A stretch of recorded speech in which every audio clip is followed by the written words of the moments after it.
Hello guys, Go here, and I'm going to do a tutorial on the basics of Bandicam.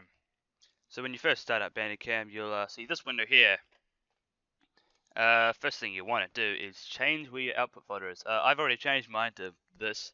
By default, it'll be somewhere buried away in your Bandicam folder. So you click Open, and that will open the folder you got to record. So I've got a bunch of stuff in here from other recorded things. Or you can click the triple dots and select a folder. Target window now. So this is your where you want to select. So you can select a rectangle on the screen, which will bring up this thing. We'll make it 100% opacity so you can actually see it.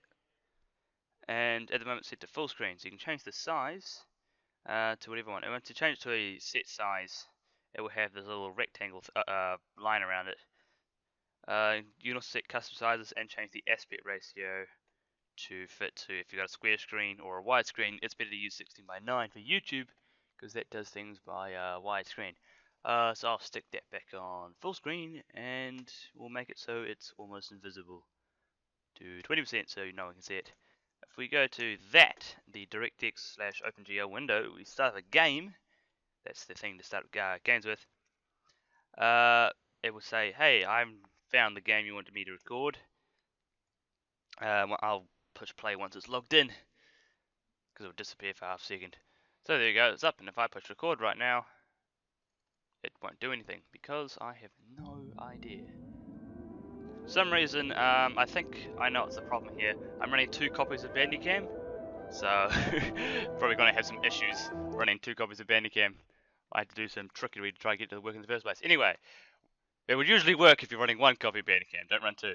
Your FPS, you can have an overlay for your FPS. So if you click overlay in the top corners or wherever you choose to set it, actually, you can select which portion of the screen you want it. It will show a small FPS value of what frame rate you're getting. When it's green, it means you're not recording. When it's red, it means you're recording. When it's grey, it means you've paused the recording. And when it's yellow, you've taken a screenshot. But it's only yellow for half a second anyway. In fact, let's go back here. You can do autocomplete recording, which means if you go to settings, you can do it by recording time. So once it's, say, every 10 minutes, it will do something else. Or by recorded file size, which is what a lot of other screen recorders use. Once it's hit the limit or whatever, you can make it start a new recording, stop recording and exit Bandicam, or even shut down your whole computer. I'm going to turn them off since I don't use them. Go back here, you can limit your FPS. I also have this off. When you limit your FPS, your in-game frame rate will be limited to whatever you set it to, if it reaches it. And you can also set it to only limit it when it's capturing. I'm going to turn them off. And we go to video. You can change a whole bunch of stuff here. You can change your record and stop hotkey. Mine is the minus key, or your pause, which is F9 for me, and you can make it hide the mouse cursor so you won't see the cursor on the screen. Or instead, you can have a mouse click effect. So if you go to settings and effects, you can do your left click color, your right click color, or even highlight the mouse. I'm going to turn them off. Back in record settings here, go to sound. You can change where you get your sounds from. So these are your input devices. So your primary input device should always be Win7 Sound, which is your main computer sound, which will pick up your in-game sounds and other sounds you get. So even if you're using Skype, this is the one to usually use. Your secondary sound device is your microphone. I've set it to my microphone anyway. And you can also make it only record while pushing space. I set it to record at all times. Or we can do your 2 sound mixing, which means both of these audio tracks will go into one. I've set it to record the sound, so if you've set it to record sound, set it to save sound, sorry, it will save, if I've got this off, it'll say 2 different audio files, one for your primary sound device and one for your secondary sound device.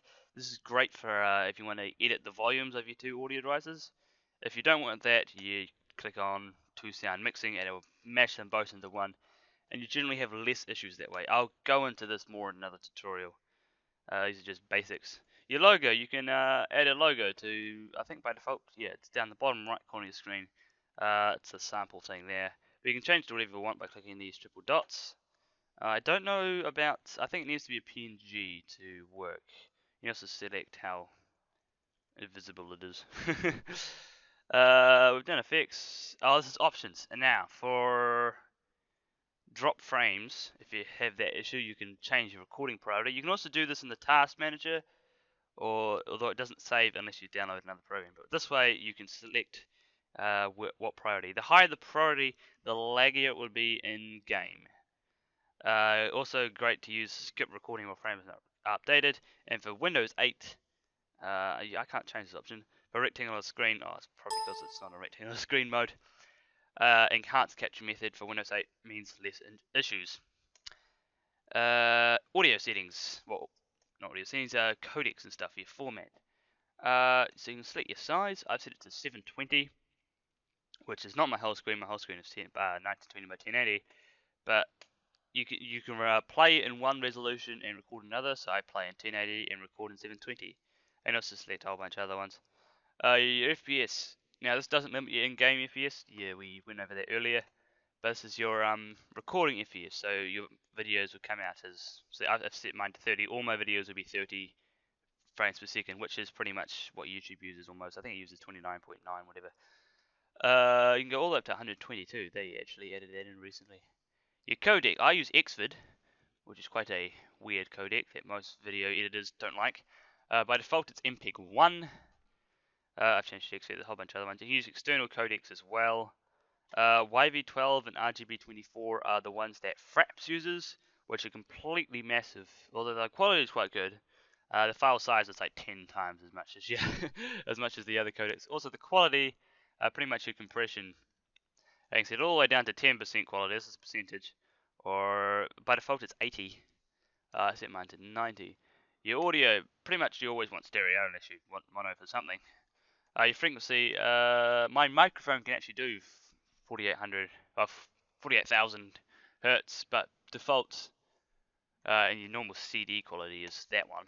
Also your codec, that's your, if you want compressed audio, MPEG-1 as compressed, you can change your bitrate, or PCM is uncompressed, and also for video editors has less issues with PCM. We'll get into that later. Now, screenshots. If you click on image, you can capture screenshots. By default, mine, oh, actually here, my screenshot button is the same as my pause button. So when I click pause, it takes a screenshot every time. So yeah, mine's F9. You can change whatever you like by just clicking buttons. So just then, I accidentally paused my Bandicam recording as I was trying to show you a screenshot, and I had my pause and screenshot buttons the same.